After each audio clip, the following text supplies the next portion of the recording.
Beliebte Klavierstücke, berühmte Pianisten und Pianistinnen. In dieser Folge geht es um Klavierstücke von Chilly González. Man kennt ihn als Ausnahme-Entertainer, Komponisten zwischen Rap und Jazz. Spätestens seit 2004 mit dem ersten Album Solo Piano kennt man ihn auch als Pianisten.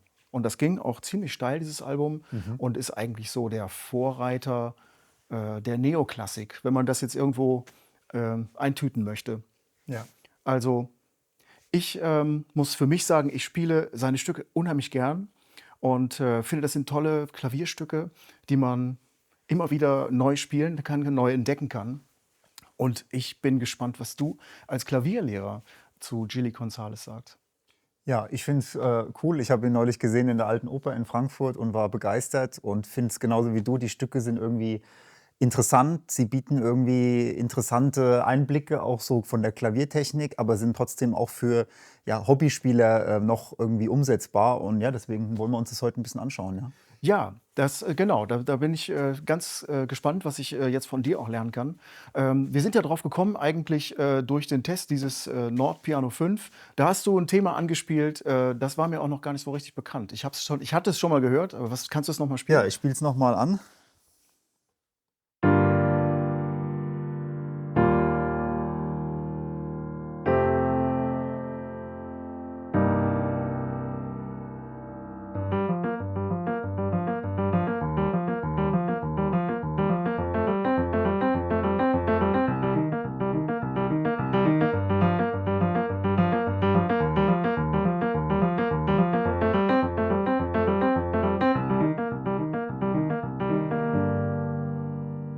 Das geht dann richtig los geht dann richtig, mit Bassdrum und genau, vollem Arrangement. wird auch Das mit sind tolle Harmonien. Ja, also es ist einfach, das Stück heißt Knight Moves, also quasi der Ritter bewegt sich und das ist quasi auch so die Idee. Also ich habe quasi dann, wenn das dann losgeht hier,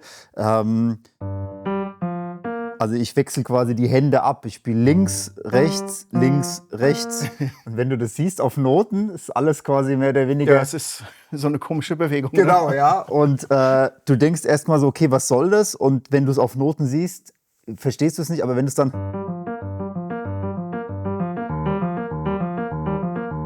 Und dann kommt so der Groove und er spielt es natürlich super und dann improvisiert er noch darüber und macht natürlich Ja. dann noch andere Sachen.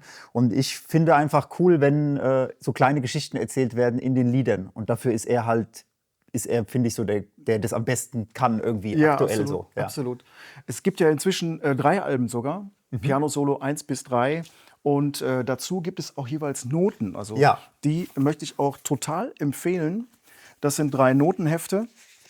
Die sind wirklich sehr, sehr gut aufbereitet und es gibt auch ein bisschen Spielanweisungen. Das ist wirklich eine tolle Sache, tolle Bücher. Und da kann man einfach selber einsteigen mit den Noten, auch wenn man, wie du sagst, also wenn man noch nicht so weit ist mit dem Spielen. Ja.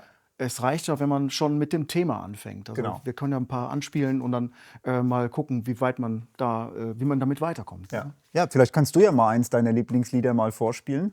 Ja, gerne. Ich weiß jetzt gar nicht, was mein Lieblingslied ist, aber ich spiele immer das Dot an. Das ist.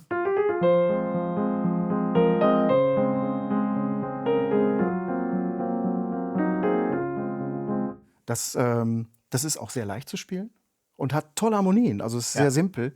Aber ich würde gerne einen anderen Sound spielen. Das ist mir immer ganz wichtig. Weil diese Sachen, die sind ja alle im Moderatorpedal gespielt, also mit dieser Filzdämpfung. Ja. Und das kann man hier gibt es so einen Sound, den kann man aus der Sound Library laden. Der heißt Felt Upright, also klar, Filz, Ja. Dämpfung. Und dann klingt das.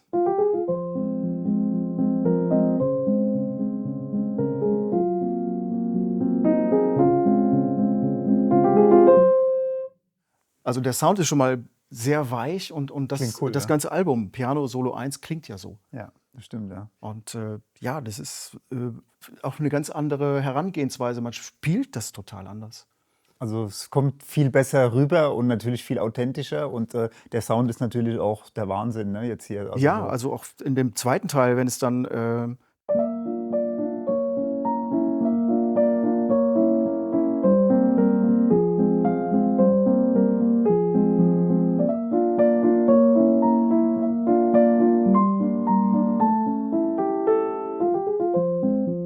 dann geht es wieder weiter. Ja, ja. Also da kann man auch selber, das finde ich gut bei den Stücken, man kann auch selber damit rumexperimentieren. Also seine Stücke entwickeln sich ja auch immer. Ja, ja. Und dass man einfach mit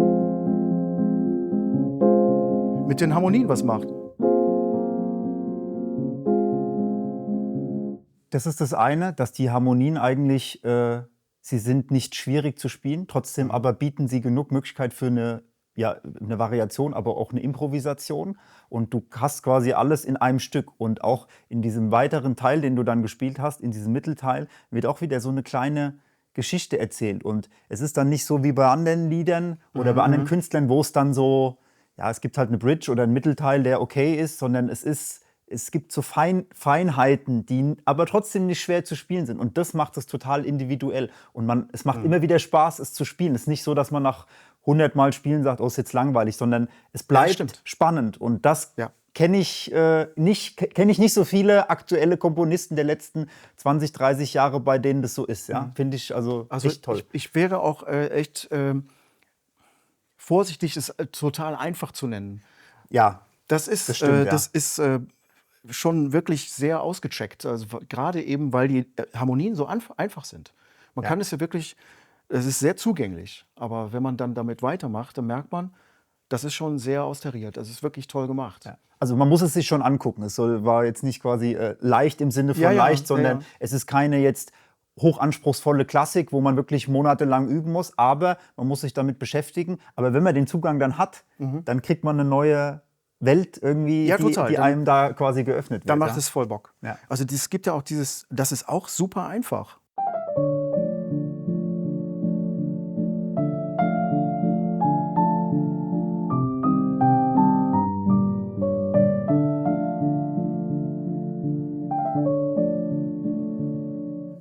Das erinnert mich so irgendwie auch ein bisschen an Erik Satie. Ja.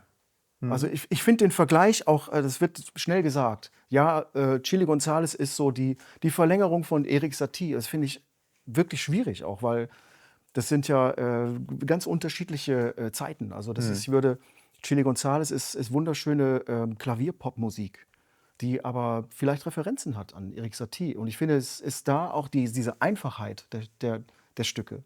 Das ist ja, auch wenn man Erik Satie kann man auch bestimmt mit so einem Feldpiano spielen. Zum Beispiel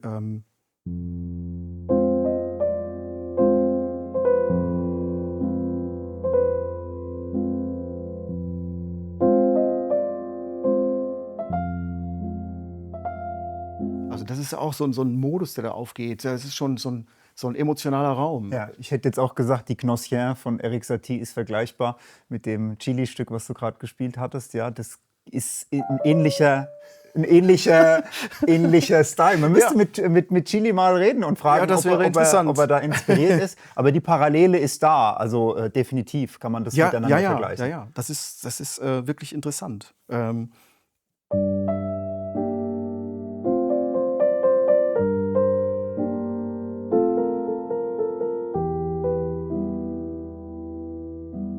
Die Stimmung stimmt auch. Ja, Ne? ja. Und das sind auch simple Harmonien. Das ist wirklich, ich kenne viele Pianisten, die sagen, ja, Erik Satie, da ist ja nichts los. Und ich empfinde das gar nicht so. Ja, ich auch nicht. Und da kann man ganz viel damit spielen auch. Und ich finde, das ist ein Erlebnis, auch so ein Satie-Stück mal ganz durchzuspielen. Also auch in dieser Ruhe. Also das muss man sich schon konzentrieren. Ja, auch bei seinem ganz bekannten Stück der Gymnopädie ist ja auch so, dass auch gerade die Griffe in der linken Hand, wenn das dann weitergeht, variieren. Du musst ständig neu gucken. Es ist nicht so leicht. Also man muss gucken, auch die Griffe sind zum Teil wahnsinnig Ja, groß. diese Also man kann sie übermäßigen kaum Griffe. greifen. Man Genau, muss sie quasi dann genau. mit auf beide Hände verteilen. Und auch das ist manchmal nicht möglich. Also man muss dann manchmal auch 2 Töne mit einem Finger spielen, weil es so schwierig liegt. Ne? Also es ist alles nicht immer so, und das ist irgendwie beliebig gemacht. Nee, das ist schon sehr gecheckt gemacht. Und es lohnt sich damit zu beschäftigen. Und mit dem Chili González halt auch irgendwie auf einer... Ja, vielleicht total. Wo du Gymnopädie sagst,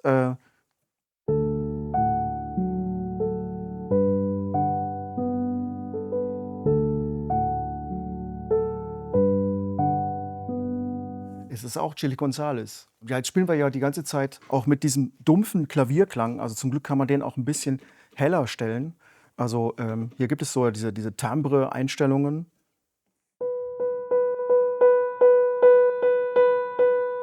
So haben wir jetzt weniger Filzdämpfung. Die ist immer noch da irgendwie, ne? Ja, es ist sehr weich. Ja, Ich finde das ja. sehr schön. Ist ein toller Sound.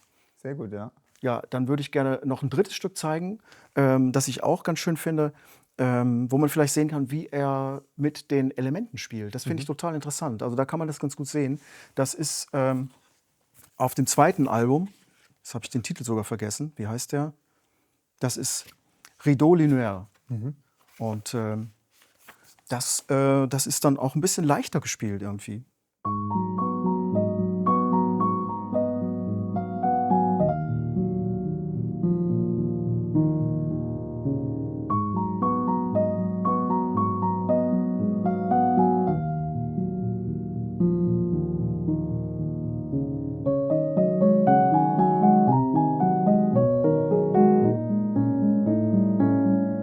Und dann geht eigentlich das Thema weiter.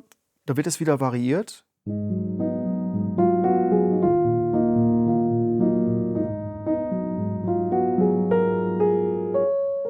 Dann geht es in die nächste Stufe, dann geht es wieder.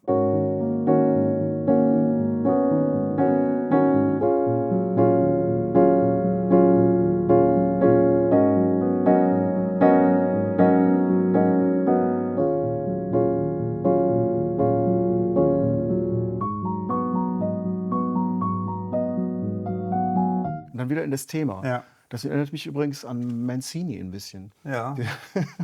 Ja, man hat immer wieder Anleihen von anderen großen Komponisten, ne? Aber er bleibt sich dann auch sich selbst immer treu. Und das ist so eine Nummer, die pendelt eigentlich nur, also hauptsächlich zwischen zwei Akkorden, hat aber dann auch wieder so einen charmanten Mittelteil, wo dann wieder so, ja, der ein oder andere Ton dabei ist, wo man sagt, wo jemand wie ich sich dann freut und sagt, ah cool, was macht er da? Und also es ist absolute Spielempfehlung. Wir verlinken auch die Lieder nochmal, dass man sieht, was wir eigentlich jetzt hier gespielt haben, alles. Weil, Ja, auf jeden Fall. ja, und ja, wie gesagt, die Notenbücher kann ich total empfehlen. Und obwohl ich sollte vielleicht genauer darin lesen, was er so spielt.